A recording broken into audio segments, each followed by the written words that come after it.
उपरोक्त कथा सुनने के पश्चात श्री सूत जी चुप हो गए। समस्त ऋषिगण एवं देवर्षि नारद उनके पुनः बोलने का इंतजार कर रहे थे, परंतु सूत जी चुप ही रहे। तब नारद जी बोले, हे मुनीश्वर, इसके आगे की कथा सुनाने की कृपा कीजिए, अन्यथा अर्ध कथा सुनकर हम सभी यूं ही अधर में लटके रहेंगे।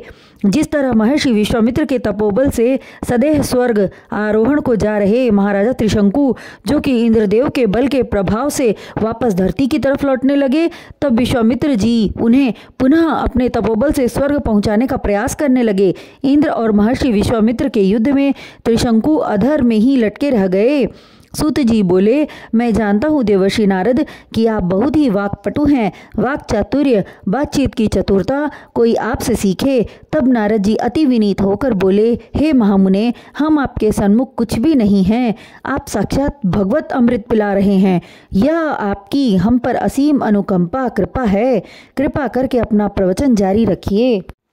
तब सूत जी बोले, हे ऋषिगण, ब्राह्मण के वनप्रस्थ के पश्चात अधर्मी धुंधकारी अपनी माता को पीटते हुए बोला, तू मुझे गड़ा हुआ धन बता दे, अन्यथा मैं तेरे प्राण तक निकाल दूंगा। उस दिन धुंधली यह कहकर अपनी जान बचाई कि कल बतला दूंगी। धुंधली ने उस समय उससे झूठ का सहारा लेकर अपनी रक्षा कर ली, परंतु दूसरे दिन यह विचार करके कि घर में धन संपत्ति नाम की कोई वस्तु विद्यमान नहीं है, मैं कहाँ से धन लाकर धुंधकारी को दूंगी, यह सोचकर वह घर से बाहर निकल गई और जाकर एक कुएं में गिरकर मर गई। तब गोकर्ण ने वहां रहना उचित न समझा, क्योंकि वह अत्यधिक सात्विक विचारों वाला था। अतः तीर्थ यात्रा पर चले जाना उसने श्रेयस्कर उचित समझा। गोकर्ण के चले जाने के पश्चात घर में अकेला धुंधकारी रहने लगा। अब उसके सम्मुख किसी प्रकार का बंधन न था। पूर्ण रूप से वह व्यभिचारी और अधर्मी हो गया। चोरी और ठगी करके वह धन लाता और वैश्यागमन करता। एक दिन उस वैश्या ने सोचा कि यह चोरी करके धन लाता है, यदि यह कभी पकड़ा गया तो इसके साथ मुझे भी दंडित होना पड़ेगा, अतएव इसे मारकर चाहिए। यह विचार कर जलती लकड़ियों से धुंधकारी को मार डाला और उसी स्थान पर एक गड्ढा खोदकर उसके शव को धरती के गर्भ में डाल दी। जब उस वैश्या से पड़ोसियों ने पूछा कि धुंधकारी कहाँ है, तो वह झूठ का सहारा लेकर बोली, वह व्यापार करने के लिए परदेश गया है। हे ऋषियों, यह सर्वविदित सत्य है कि वैश्या कभी किसी की अपनी नहीं होती। इन्हें अपनी समझने वाला महामूर्ख की श्रेणी में आता है। उनकी जीवा पर अमृत और उधर पेट में विष की थैली भरी होती है। मृत्यु पश्चात धुंधकारी की आत्मा अतृप्त अवस्था में भटकने लगी। उसे प्रेत योनि की प्राप्ति हुई। उसे सर्दी, गर्मी और बारिश सताने लगी। भूख प्यास से व्याकुल होने लगा। कुछ दिनों के पश्चात उसके भाई गोकर्ण को जब यह ज्ञात हुआ कि धुंधकारी मर गया है और क्रियाकर्म नहीं हुआ है, तब वह गया जाकर उसका श्राद्ध पिंडदान किया। इस तरह कई तीर्थों में उसका पिंडदान करने के पश्चात वह अपने घर आया और रात को वहीं सोया। सुप्त अवस्था में कभी हाथी, कभी बैल, कभी मेढ़ा, तो कभी भैंसा के रूप में उसने धुंधकारी को देखा। अतः गोकर्ण ने उससे पूछा, तू कौन है? भूत प्रेत अथवा राक्षसों में से किस योनि का जीव है? धुंधकारी में बोलने की शक्ति क्षीण हो चुकी थी, इसलिए वह बोल न सका। गोकर्ण ने देखा कि वह अति विवल होकर रो रहा है। तब उसने जल के पात्र से जल लेकर मंत्र पढ़ते हुए धुंधकारी पर जल छिड़का, जिसके प्रभाव से वह बोल सकने योग्य हो गया। तब वह बोला, हे गोकर्ण, मैं तुम्हारा भाई धुंधकारी हूँ। वैश्य ने मुझे मार डाला। मुझे खाने पीने को कुछ नहीं मिलता। मैं अब तक वायु पीकर जीवित रहता हूँ।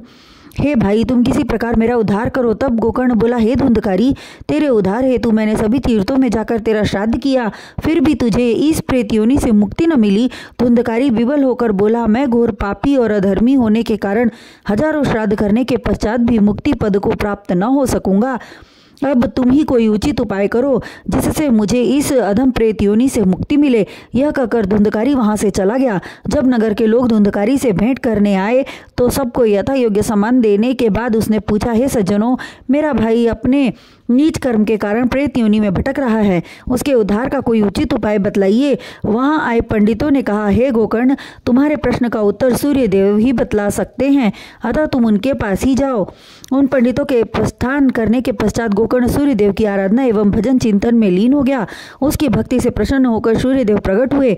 गोकर्ण ने सूर्य देव को नमन किया और धुंधकारी की प्रेत योनि से मुक्ति पाने का उपाय बतलाने की प्रार्थना की। तब सूर्य देव बोले, हे वत्स, श्रीमद् भागवत कथा का अमृत पान कराओ, उसी से धुंधकारी की मुक्ति होगी, उसे मोक्ष मिलेगा। यह कहकर सूर्यदेव अंतर ध्यान हो गए। तब गोकर्ण ने ऋषि महात्माओं को बुलाकर श्रीमद् भागवत का सप्ताह यज्ञ प्रारंभ किया। बहुत से नगर निवासी भी सप्ताह यज्ञ का रसपान करने आए। धुंधकारी भी आकर एक साथ गांठ वाले बांस के ऊपर बैठकर कथा सुनने लगा। प्रथम दिन की कथा समाप्त होने के पश्चात संध्या को जब सभी लोग उठकर अपने अपने घरों में जाने लगे, उस समय उस बांस की एक गांठ फट गई जिस पर धुंधकारी बैठा था। इसी प्रकार 7 दिनों में 7 गांठें चटक गई। उस सप्ताह पारायण को सुनने के पश्चात महापापी धुंधकारी को दिव्य रूप प्राप्त हो गया। उसका चतुर्भुज रूपी श्री हरि विष्णु भगवान जैसा प्रतीत हो रहा था। पीताम्बर पहने हुए वह गोकर्ण के पास आया और विनयपूर्वक बोला, हे भ्राता, आपने मुझ पापी का उद्धार किया है। श्रीमद् भागवत के अलावा अन्य किसी विधान से मेरी मुक्ति न हो पाती। जो प्राणी इस कथा रूपी अमृत रस का पान करेंगे वह निश्चित रूप से भव सागर रूपी पे पार हो जाएंगे। उसी समय स्वर्ग से एक रत्न जड़ित विमान आया जिसमें सवार होकर धुंधकारी बैकुंठ धाम को चला गया।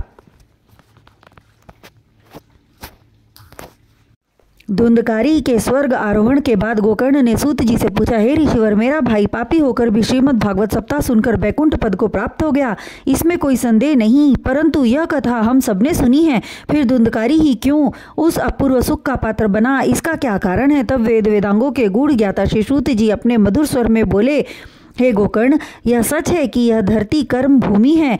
यहाँ हर कोई का जन्म होता है कर्म पूर्ति के लिए। मनुष्य जब बालक के रूप में जन्म लेता है उसी समय से ऋण कर्ज का भार उस पर लद जाता है।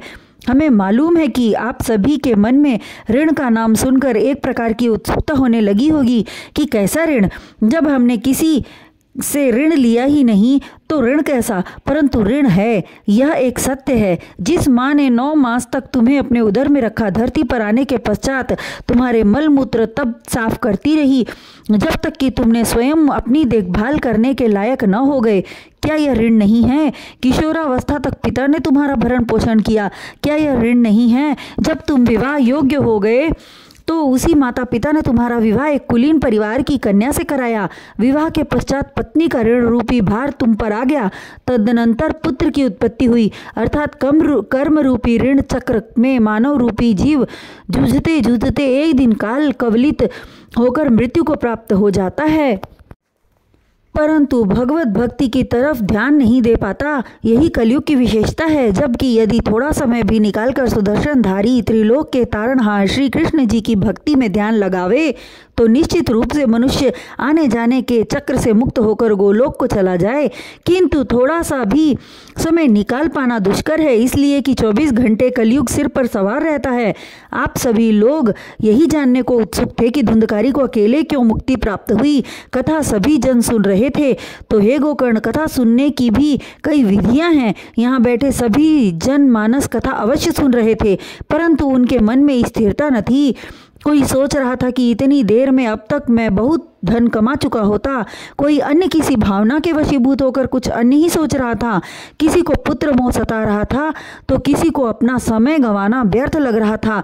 इसलिए हे गोकर्ण, कथा सुनने का फल उसी को प्राप्त होता है जो पूरी श्रद्धा भक्ति विश्वास के साथ तन्मय होकर सुनता है। श्रोतागण ने लज्जित होकर अपने शीश झुका लिए।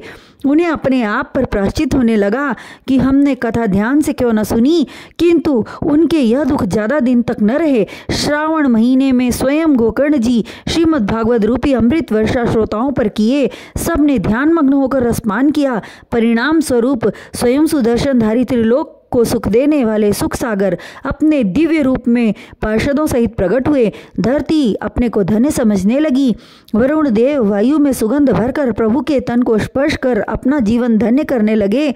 उस समय वहां उपस्थित पशु पक्षी जीव जंतु सभी को अपूर्व सुख की प्राप्ति हुई।